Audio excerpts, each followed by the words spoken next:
अवधूत चिंतनाशी गुरुदेव दत्त श्री स्वामी समर्थ। मी शीतल तुमच्या सगळ्यांचं आपल्या चॅनलमध्ये स्वागत करते आणि आजच्या व्हिडिओला सुरुवात करते। तर आज आहे गुरुवार, त्यामुळे सर्व स्वामी भक्तांना शुभ गुरुवार। गुरुवारच्या खूप खूप शुभेच्छा सगळ्यांना। तर आज गुरुवार आहे, स्वामी समर्थ महाराजांचा आपला जो आज म्हणजे आपल्या गुरूंचा आज वार आहे। तर आजच्या याच गुरुवारीच मी तुम्हाला आज एक छानशी असं म्हणजे जे काही आपण रोजच्या नित्यसेवेमध्ये जी सेवा करतो म्हणजेच स्वामी चरित्र सारामृत हा ग्रंथ सगळ्यांना परिचित असेल। सगळ्यांच्या म्हणजे जे जे स्वामी भक्त आहेत, नवीन किंवा जुने असतील, त्या सगळ्यांच्या घरामध्ये ही पोथी आलेली असेल। स्वामी चरित्र सारामृत 700 श्लोकी हा ग्रंथ आहे। म्हणजे पूर्वी होता 900 श्लोकी ग्रंथ होता, मोठा होता, अध्याय मोठे होते। सुरुवातीला छोटे होते पण 16, 17, 18 खूप मोठे अध्याय होते। त्यामुळे अध्याय वाचायला म्हणजे पोथी वाचायला खूप वेळ लागायचा।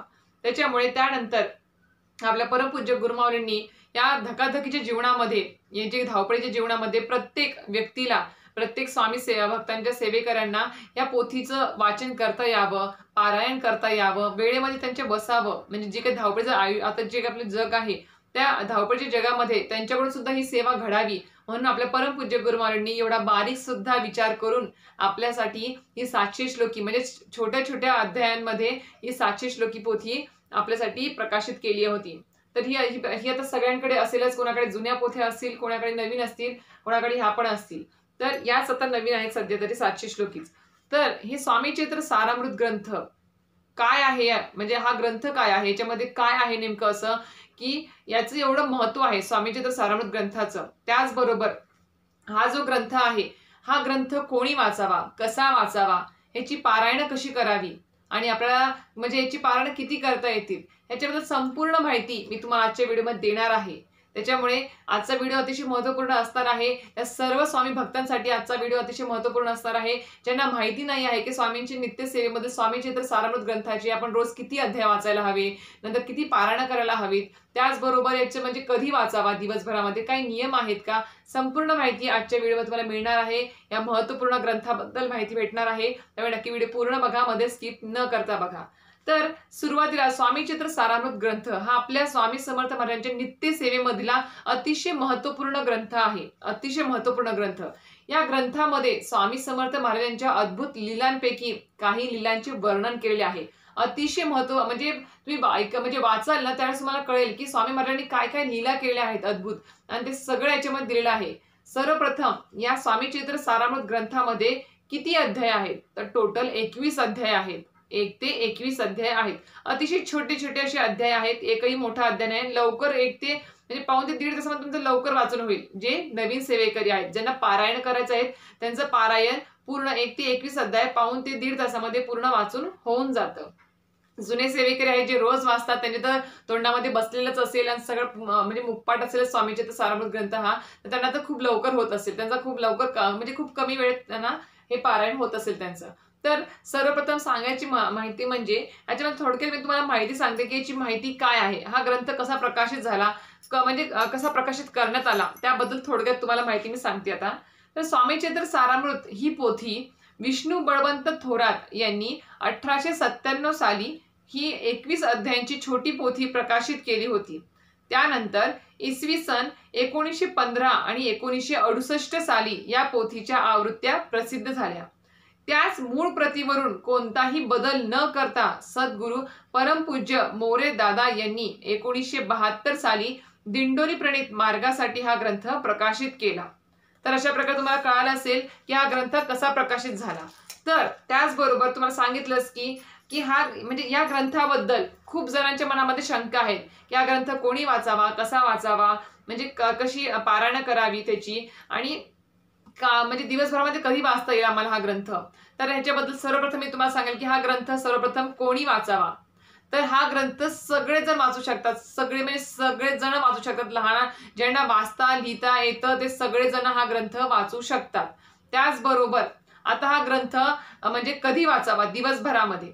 तर दिवसभरामध्ये हा ग्रंथ आपल्या तुम्ही वेळेनुसार तुमची घरामध्ये सगळी कामं आटोपली, स्त्रियांची सगळी कामं आटोपली, मुलं शाळेत गेले, घरामध्ये शांतता आहे, त्यावेळेस तुम्ही दिवसभरामध्ये कधीही म्हणजे सकाळी उठल्यापासून पहाटेपासून ते रात्री झोपेपर्यंत तुम्ही कधीही या पोथीची सेवा म्हणजे पोथीचे अध्याय वाचू शकतात, या पोथीचं पठण करू शकतात। त्याला काही नियम नाही आहे की याच वेळेत वाचलं पाहिजे। तर त्याचबरोबर पुरुष मंडळी आहेत, कामावर जातात, तर कामाला जायच्या आधी सकाळी सकाळी लवकर उठून या पोथीचं तुम्ही वाचन करू शकता. किंवा त्याचबरोबर तुम्ही कामावरून आल्यावर देखील शुचिर्भूत व्हायचं आहे आणि पोथीचं तुम्ही म्हणजे पोथीचं म्हणजे वाचन करू शकता. रोज नित्यसेवा जी आपण करतो ती करू शकता. तर अशा प्रकारे कोणीही वाचू शकतं. ज्यांना लिहिता बोलता येतं ते वाचू शकतात, वाचता येतं त्यांना हे पोथी वाचू शकतात. त्याचबरोबर दिवसभरामध्ये कधीही वाचू शकतात. आता अजून एक गोष्ट ती म्हणजे ह्या पोथीचे किती अध्याय रोज वाचायचे आहेत आपल्याला. तर सर्वप्रथम या पोथीमध्ये तुम्हाला सांगितलं की 1 ते 21 अध्याय आहेत. तर या 1 ते 21 अध्यायापैकी म्हणजे समजा आज गुरुवार आहे, तुम्ही जर आजपासून हे पोथीचं वाचन सुरू केलं तर तुम्हाला आज 1, 2, 3 सुरुवातीचे 1, 2, 3 हे अध्याय वाचायचे आहेत. उद्या शुक्रवार आहे तर उद्या 4, 5, 6, शनिवारी 7, 8, 9, त्यानंतर तुम्हाला असे 3-3 करत 21 अध्यायापर्यंत तुमची पोथी पूर्ण होऊन जाईल. म्हणजेच काय, तर 7 दिवसामध्ये तुमचं एक पारायण पूर्ण होतं या पोथीचं. तर काही जण तर रोज 1 अध्याय देखील वाचतात, जे नियमात नाही आहे, पण रोज 3 अध्याय क्रमश वाचलेच पाहिजेत. 1 अध्याय वाचणे ही काही सेवा नाही आहे, पण काही लोक वाचतात. त्याचबरोबर काही सेवेकरी आहेत जे गुरुवारी, ज्यांना रोज वेळ भेटत नाही, धावपळीमध्ये वाचणं होत नाही, ते गुरुवारी वेळ काढून 1 ते 21 अध्यायाचं पूर्ण एका बैठकीमध्ये वाचन करतात. म्हणजे एक पाठ पूर्ण वाचून घेतात. अशी पण सेवा करतात. पण त्याचबरोबर तुम्हाला जर सांगते, एक अतिशय महत्त्वपूर्ण सांगते की तुम्हाला जर कुठलीही इच्छा असेल, तुमच्या आयुष्यात कुठलीही संकट असतील, तुमच्या काही इच्छा असतील, त्या सगळं पूर्ण करण्याची जर तुम्हाला वाटत असेल की ह्या इच्छा पूर्ण व्हाव्या, ती संकट आयुष्यातून दूर व्हावी, आपलं सगळं सुरळीत व्हावं, तर एकच सांगेल की या स्वामी चरित्र सारामृताची तुम्ही 108 पारायणं नक्की करा. बघा, ह्याची जर 108 पारायणं तुम्ही मनोभावे श्रद्धेने जर केले ना, तर स्वामी महाराज तुमच्या सर्व इच्छा पूर्ण करतील आणि स्वामी महाराजांचा कृपा आशीर्वाद देखील तुमच्या सोबत राहील. फक्त ही सेवा किंवा ही पोथी वाचताना, ह्याचे पारायण करताना फक्त मनामध्ये श्रद्धा हवी, त्या सेवेबद्दल निष्ठा हवी आणि नियमांचं पालन करूनच आपल्याला ह्याच्या पोथीचं पठण म्हणजे वाचन करायचं असतं.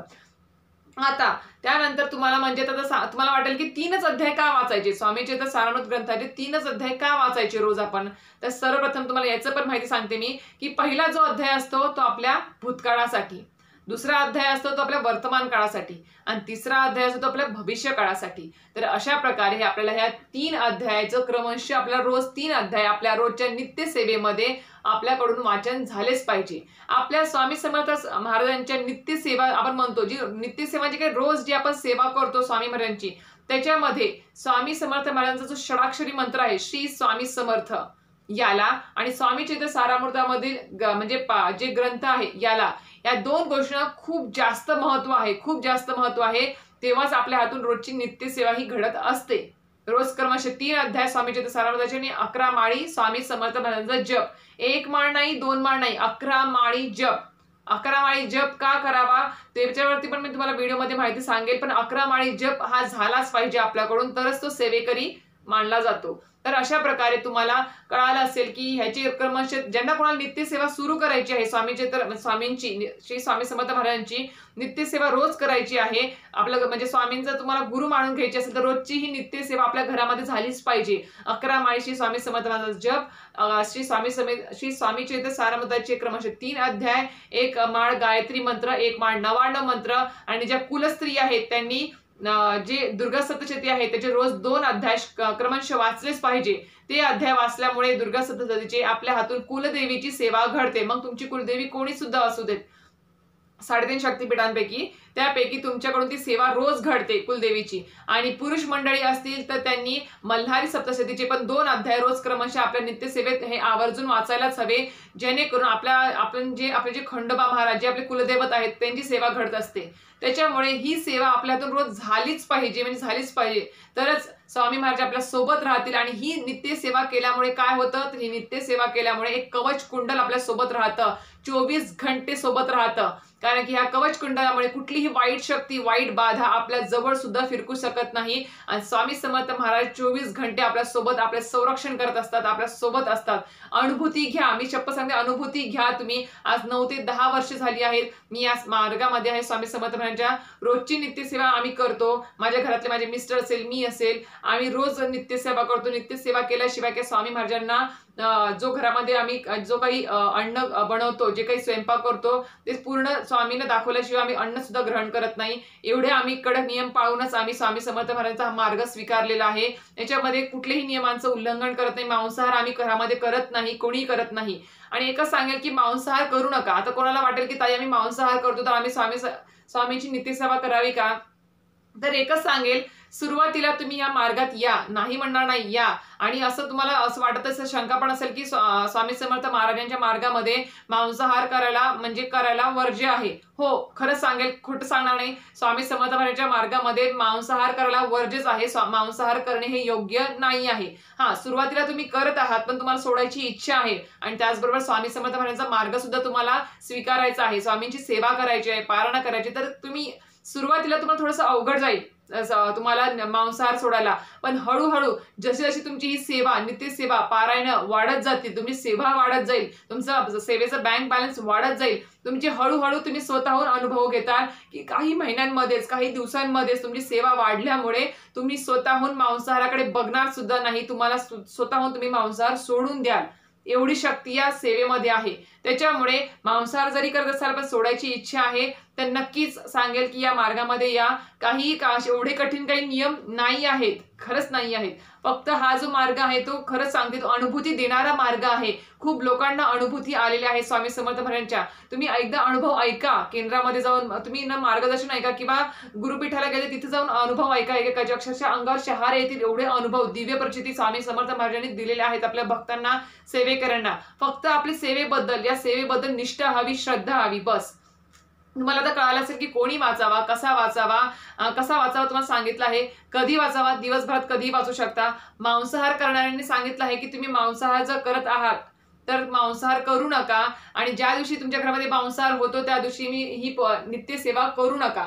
हा, अजून एक गोष्ट सांगेल की खरंच तुमच्या घरामध्ये इतर व्यक्ती मांसाहार करतायत किंवा तुम्हाला बनवावं लागत आहे, ज्या घरात कुलस्त्री आहेत त्यांना त्या करत नाहीत पण घरामध्ये बनवून द्यावं लागतं. संध्याकाळी बनवणार असाल तर सकाळीच नित्यसेवा करून घ्यायची, आपली जी काही सेवा ती करून घ्यायची. मग संध्याकाळी तुम्ही तुमच्या घरामध्ये इतर व्यक्तींना ते मांसाहार करून देऊ शकता. कोणाला जबरदस्ती करू नका की आपल्या घरातल्या व्यक्तींनी तो मांसाहार सोडावा किंवा आपल्यासारखा मार्ग अवलंबावा. नाही, तुम्ही स्वतः आधी तो मार्ग अवलंबावा, स्वतः सोडा. मग घरातले इतर व्यक्ती सुद्धा तुमचं बघून बघून तो मार्ग अवलंबतील आणि मांसाहार सोडून देतील.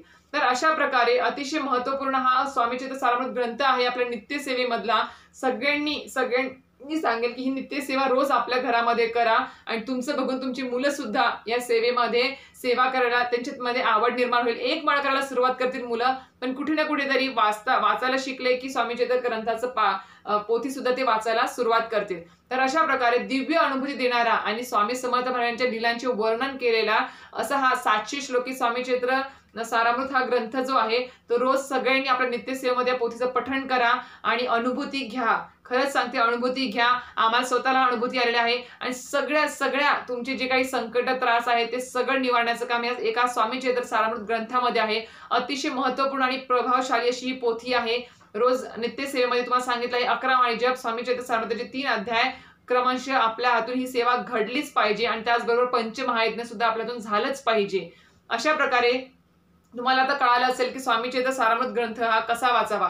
तुम्हाला सगळ्यांना एक तर गोष्ट माहिती आहे की अंतःकरण असता पवित्र, सदा वाचावे स्वामी चरित्र.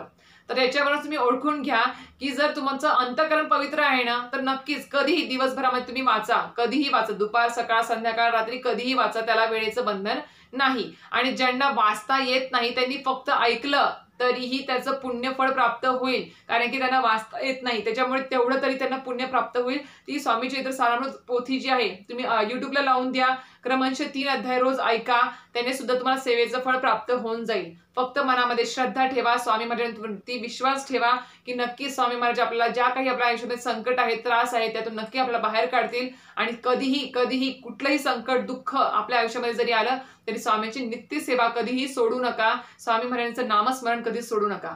एवढंच सांगेल आणि आजचा व्हिडिओ इथेच थांबवेल. व्हिडिओ आवडला असेल, माहिती आवडली असेल तर नक्की व्हिडिओ लाईक, शेअर आणि सबस्क्राईब करायला विसरू नका. श्री स्वामी समर्थ.